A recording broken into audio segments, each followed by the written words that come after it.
आज आपण implicit function हा पॉइंट बघूयात, पण त्याच्या आधी आपण एक्सप्लिसिट फंक्शन या पॉइंटचं मिनिंग काय आहे ते बघूयात. What is the meaning of explicit function? Okay, explicit function means what? If a variable y can be expressed as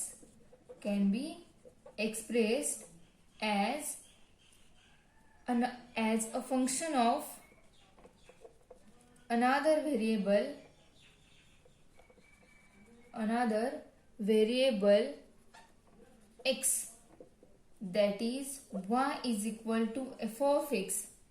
Okay, what is the definition of explicit function?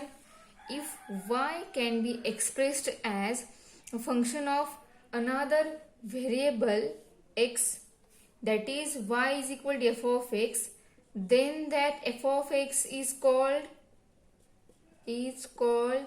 explicit function. Okay, for example, f of x is equal to sin square x plus 1. We say another example, y is equal to x square plus 5x plus 1. Okay, we take some another example. This first example is second example. Third example is y is equal to under root x plus 5x plus 1. Okay, these all are the examples of explicit function. Okay, this y can be expressed as another variable x, that is, this is the meaning of explicit function. Okay, y हा दुसऱ्या variable मध्ये express केला आहे, तो आहे x किंवा दुसरा कोणताही असू शकतो, पण आपण मोस्टली एक्सच वापरतो, म्हणजे y कडे f ऑफ x हेच मोस्टली फंक्शन यूज करतो. सो ह्या f ऑफ x ला म्हणजे जे असेल त्या इक्वेशनला म्हणायचंय एक्सप्लिसिट फंक्शन. ओके, पण आपल्याला या चॅप्टर मध्ये इम्प्लिसिट फंक्शन हा पॉइंट बघायचा आहे. तर बघूयात आपण इम्प्लिसिट फंक्शनचे मीनिंग काय आहे ते. Definition of implicit function is if an equation in x and y is given but x is not an explicit function of y and y is not an explicit function of x, then either of the variables is an implicit function of the other. Okay, means तुमच्या एक्झाम्पलमध्ये किंवा एक function equation हे x आणि Y या व्हेरिएबलमध्ये असणार आहे. म्हणजे इक्वेशनमध्ये एक्स आणि वाय हे दोन्ही व्हेरिएबल गिवन असणार आहेत, पण त्यामध्ये जो एक्स आहे तो वायचा इम्प्लिसिट फंक्शन नसणार आहे, एक्सप्लिसिट फंक्शन नसणार आहे, आणि वाय हा सुद्धा एक्सचा एक्सप्लिसिट फंक्शन नसणार आहे. ओके, सो असं असेल त्यावेळेला ते फंक्शन आहे, त्या फंक्शनला बोलायचे इम्प्लिसिट फंक्शन. बघा, समजलं का? If an equation in x and y is given, equation मध्ये एक्स आणि वाय हे दोघेही असणार आहेत, पण एक्स हा वायचा एक्सप्लिसिट फंक्शन नसणार आहे आणि वाय हा सुद्धा एक्सचा एक्सप्लिसिट फंक्शन नसणार आहे. ओके, असं कंडिशन ज्या ठिकाणी असेल ते फंक्शन जे आहे ते फंक्शन असणार आहे implicit function. This is the first definition of implicit function. Another definition is if neither x nor y can be expressed explicitly as a function of other variable, then such function is called implicit function. Okay, if neither x nor y, x किंवा y हे दोघेही explicit function नुसार express केलेले नसणार आहेत, म्हणजेच वेगळ्या व्हेरिएबलमध्ये, अशा फंक्शनला म्हणायचं इम्प्लिसिट फंक्शन. फॉर एक्झाम्पल बघा, for example log of x plus y is equal to sin of x minus y. बघा, दोन्हीमध्ये सुद्धा x आणि y हे व्हेरिएबल आहे, पण यामध्ये आपल्याला x हा सेपरेट y च्या फॉर्म मध्ये दिलाय का? नाही. किंवा y हा x च्या फॉर्म मध्ये दिलेला आहे का? तर नाही. तुमचे एक्झाम्पल जे आहे ते x आणि y या दोन्ही व्हेरिएबल मध्ये आहे. अशा एक्झाम्पल्सला बोलायचं implicit function. This is first example. Second example, x into y plus under root x into y plus x square plus y square is equal to 0. आता या एक्झाम्पल मध्ये बघा, एक्स वाय दोन्ही व्हेरिएबल आहेत, इक्वल टू 0 आहे. Okay, आता ह्या एक्झाम्पलमध्ये second example सुद्धा बघा, एक्स हा वायच्या फॉर्ममध्ये नाहीये किंवा वाय हा एक्सच्या फॉर्ममध्ये एक्सप्रेस केलेला नाहीये. सो अशा एक्झाम्पल्सला म्हणायचं इम्प्लिसिट फंक्शन. म्हणजे हे सगळे एक्झाम्पल्स जे आहेत इम्प्लिसिट फंक्शनची ती एफ ऑफ एक्स वाय या फॉर्ममध्ये असणार आहेत इज इक्वल टू 0. आणि या सगळ्या एक्झाम्पल्सला म्हणायचं इम्प्लिसिट फंक्शन. ओके, तर ह्या एक्झाम्पल्स याच्यावर डेरिव्हेटिव्ह अप्लाय करायची कशी किंवा ह्याच्यावर डेरिव्हेटिव्ह याची फाइंड आउट करायची कशी ती आपण बघणार आहोत. तो आपला एक्सरसाइज 1.3 आहे, त्यामधला क्वेश्चन नंबर 3 जो आहे तो आपण बघूया. आता हे दोन्ही डेफिनेशन झाले इम्प्लिसिट फंक्शनच्या. Okay, this is third question, and third question is find dy by dx if this first example root x plus root y is equal to root a. Okay, so बघूयात आपण अशा implicit फंक्शनची derivative find out करायची कशी. ठीक आहे, so differentiate that function with respect to x, then we get differentiate with respect to x.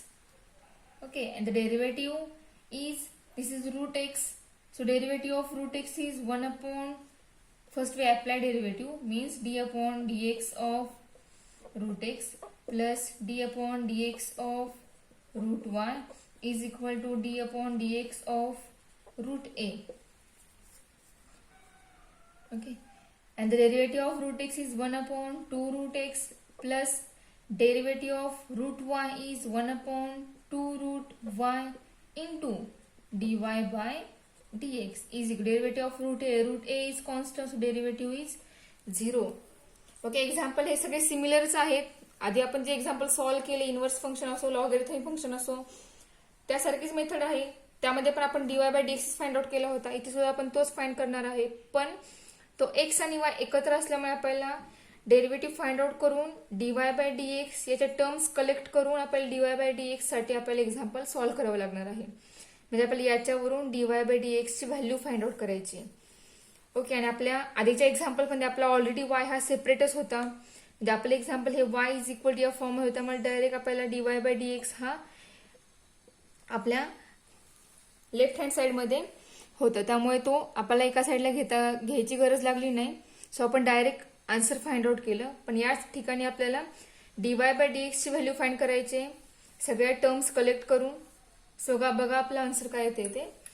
He term आपल्याला या ठिकाणीच ठेवायची. आपल्याला कोणती टर्म नकोय, तर ही टर्म नकोय. सो ही टर्म आपण राईट हँड साइडला पाठवूयात. बघा काय येते ते. So 1 upon 2 root y into dy by dx is equal to minus 1 upon 2 root x. He positive term आहे, त्या साईडला गेली त्यामुळे निगेटिव्ह झाली. ओके, आपल्याला dy by dx ची व्हॅल्यू हवी, पण dy by dx ला ही टर्म मल्टिप्लाय आहे.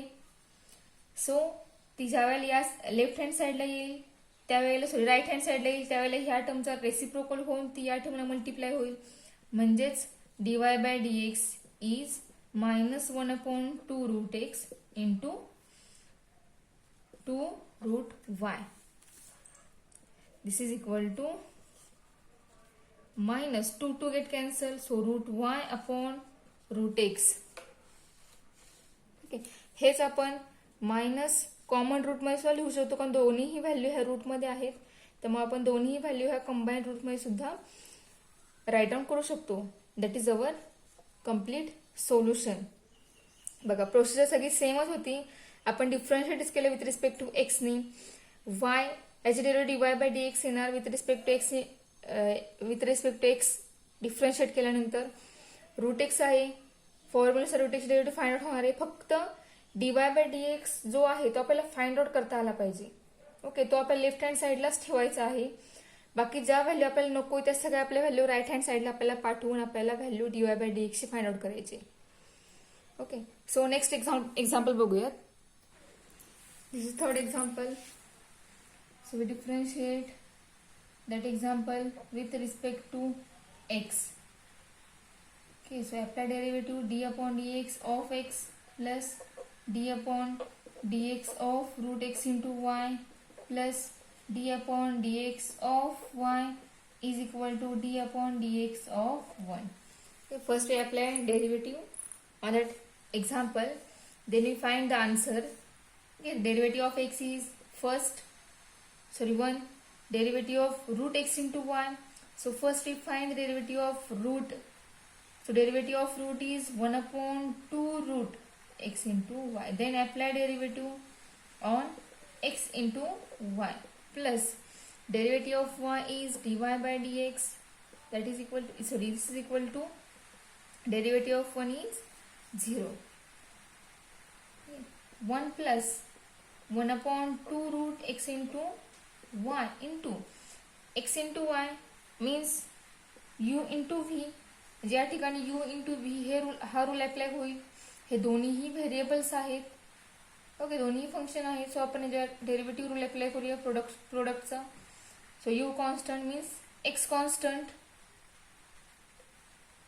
Into derivative of y is dy by dx plus y constant derivative of x is 1 plus dy by dx is equal to 0. आपल्या left hand साईडला फक्त dy by dx हवा आहे किंवा त्याच्या related terms ज्या आहेत त्या आपण एकत्र करून त्या टर्म आपण लेफ्ट हँड साईड ठेवणार आहोत. ज्या टर्म मध्ये dy by dx नाहीये त्या टर्म आपण राईट हँड साईडला पाठवणार आहोत. तर बघा काय आन्सर येते आपलं ते.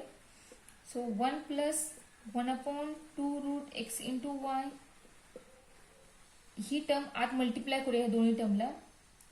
सो इथे येईल x upon 2 root x into y into dy by dx plus y upon 2 root x into y into plus dy by dx is equal to 0. Okay, आता या टर्म मध्ये dy by dx आहे आणि या term मध्ये dy by dx आहे. म्हणजे आपल्याला या दोन्ही टर्म मधून dy by dx कॉमन काढता येईल. तो कॉमन काढूयात, बघूयात काय येते ते. आणि ज्या टर्म मध्ये dy by dx नाहीये त्या टर्म्स राईट हँड साईडला पाठवूयात. ओके, तर या ठिकाणी बघा, फर्स्ट आपण हे कॉमन काढूया, त्यानंतर आपण सॉल्व्ह करूयात. X upon 2 root x into y plus 1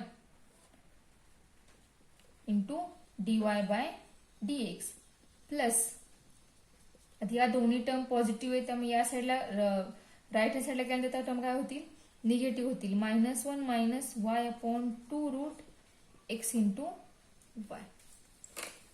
ठीक आहे, अजून सॉल्व्ह होते example. So x upon 2 root x into root under root x into y आहे ते आपण सेपरेट करूया. Root x into root Y.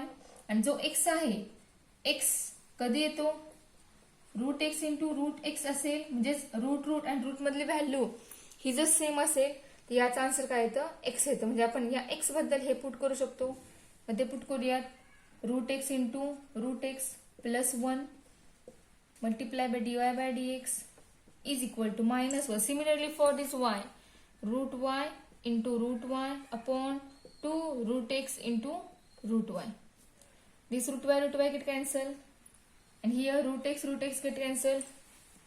We get, बघा आपल्याला काय मिळालं ते.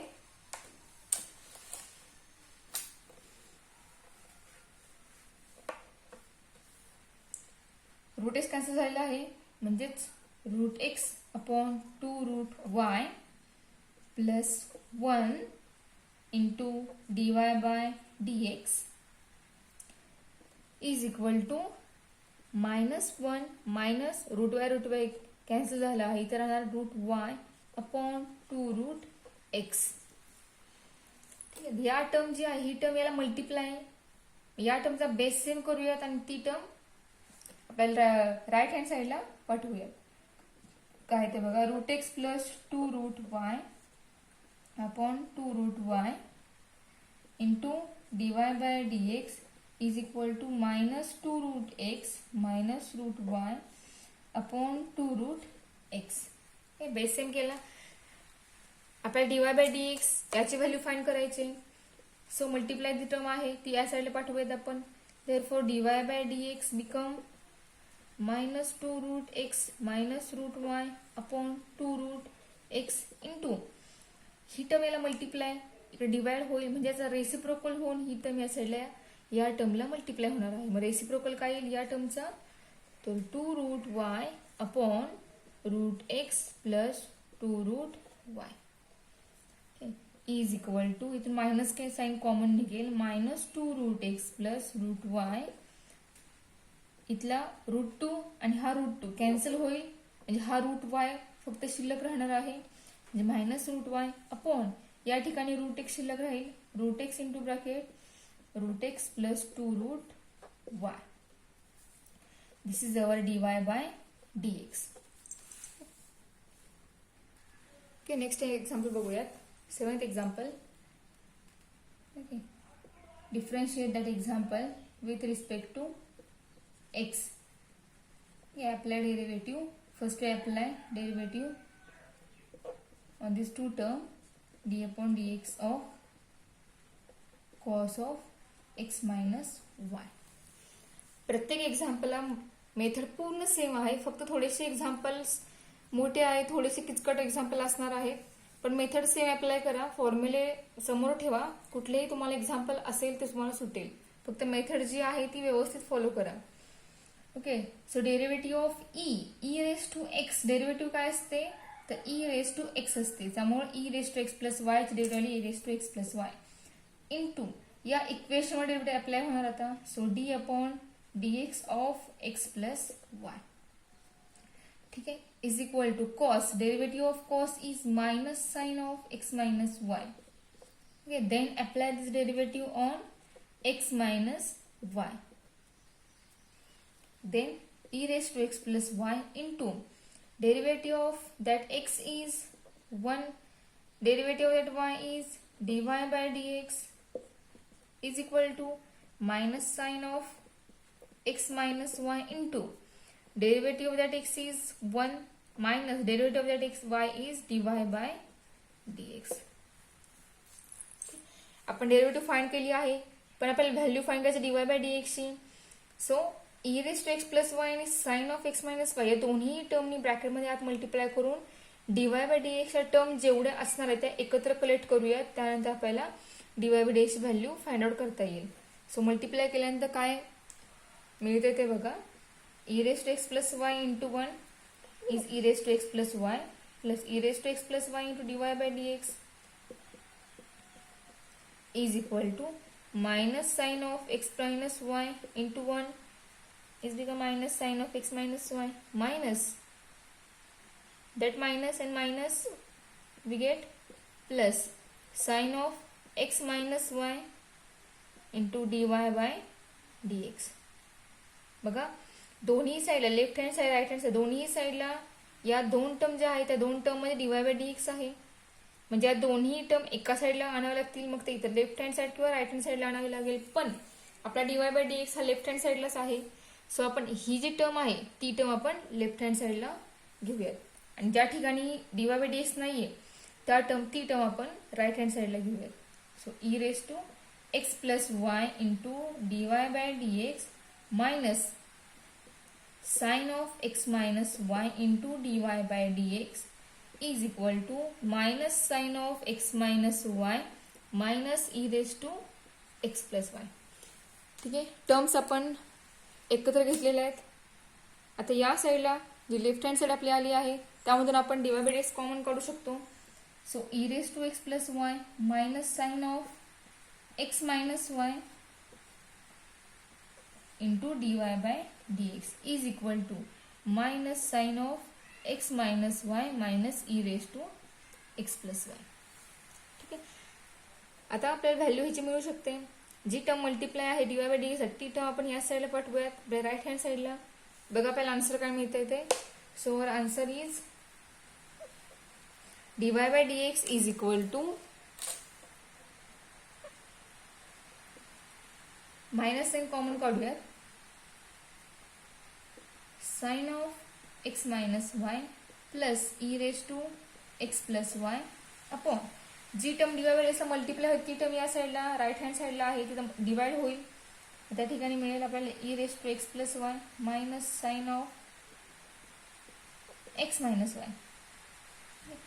आता हे जे मायनस साइन आहे ते आपल्याला बेसला किंवा न्यूमरेटरला कुठेही आपण ते मायनस साइन देऊ शकतो, म्हणजे न्यूमरेटरला मायनस साइन आहे ते आपण डिनॉमिनेटरच्या टर्म मध्ये ऍडजस्ट करूयात, म्हणजे आपल्याला साइन साइन एका साईडला मिळेल आणि ई रेस टू ह्या दोन टर्म आपल्याला एका साईडला घेता येतील. सो बघा, sine of x minus y plus e raise to x plus y upon हे मायनस आपण या दोन टर्मला मल्टिप्लाय करणार आहोत.